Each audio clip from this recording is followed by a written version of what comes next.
Hey guys, I'm going to break down Pigeon Pose for you today. Pigeon Pose is my least favorite pose. It's a hip opener, which is why it's my least favorite pose because I have very tight hips. So this is going to help open up your hips as well as your chest and your shoulders. It also is a great pose for relieving stress, reducing anxiety, depression like that, because you're releasing a lot of those emotions that we carry in our hips, as well as stimulating the digestive system. So all around, it's just an awesome pose, and I hate it, but it's awesome. So let's go to the mat and let's do it together. So we're going to start in a tabletop position. So bring your hands directly under your shoulders, and your knees are going to be under your hips. You're going to slide your right knee to your right wrist, and then you're going to bring your right foot over toward your left hand. So it can be at this diagonal point right here, and if it is, that's fine. Your foot is going to be down flat on the floor, and you're going to want to point your toe here.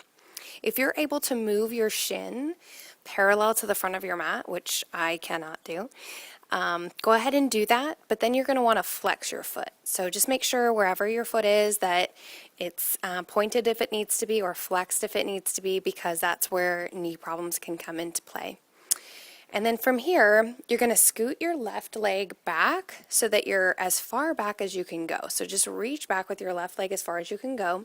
The toe's going to be down, foot down, and then you're going to bring your hands to your hips, just on the side of your hips. So you're going to puff up your chest here. So you're lifting up with your chest, looking up, and making sure that your hips are parallel to the ground. So everything's in line here.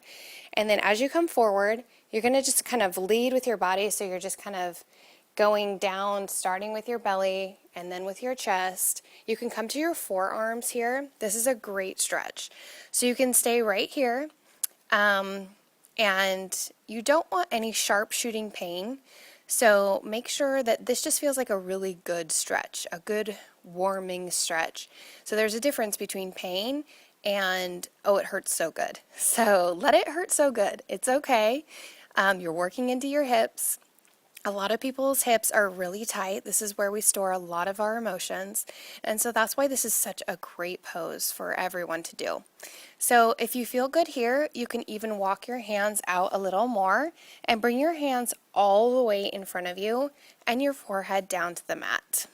And you're just going to rest here, making sure that your left leg is still active behind you. It's straight behind you, coming out of your hip. Nothing's moving, everything's still in line, and you're working into opening up that right hip. So you're going to feel this stretch in your right hip. If you feel it in your knee, maybe you just need to adjust just a little bit, but you should really feel this in your hip. This is a hip opening pose. So to do it on your left side, you'll come back up slowly. You'll walk your hands back up, and then you can send your right leg behind you. And I like to massage mine out a little bit, so I'll either bring it behind me or roll it up to kind of open my hip a little bit, just a little bit of a counter stretch. And then you'll work to the other side. So we're going to bring our left knee to our left wrist here, and I'll give you a different angle on this side so that you can see where the knee actually goes directly to the wrist here. And then you'll bring your foot over towards your left foot over towards your right hand. You'll bring your hands back towards the middle of your hip, sending your right leg back, looking back, making sure that it's your toes and your feet are on the ground and your legs coming straight out from your hip. So go ahead and puff up your chest here, take a deep inhale, send your shoulders on your back and lead forward, starting with your belly, then your chest.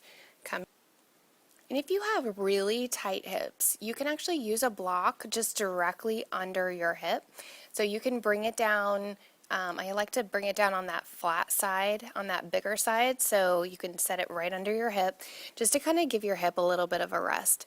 Sometimes, and your hips are going to feel different from day to day. So one day you might feel very open and you might be able to go all the way down to the floor, and this might feel like the most amazing pose and you love it.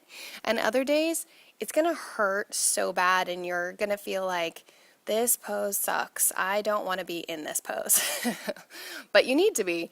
So you can use a block, you can use a blanket, and just listen to your body and do what your body needs. But this hip opener is an amazing pose. I don't like it because I have very tight hips, but it's probably why I need to do it a lot. So anyways, if you want to go ahead and come back up and bringing your hands next to your hips, and then you're all done. You can shake out your left leg behind you, open up your hip. Oh, that feels so good. And there you go. I hope you enjoyed doing pigeon pose with me. Just remember to keep breathing in the pose. Continue to lengthen, tighten your belly, keep your belly strong the whole time, and really lengthen from the tips of your hands all the way to your toes. Hope you have a great day and hope you feel a lot more relaxed and open with our pigeon pose. Have a great day.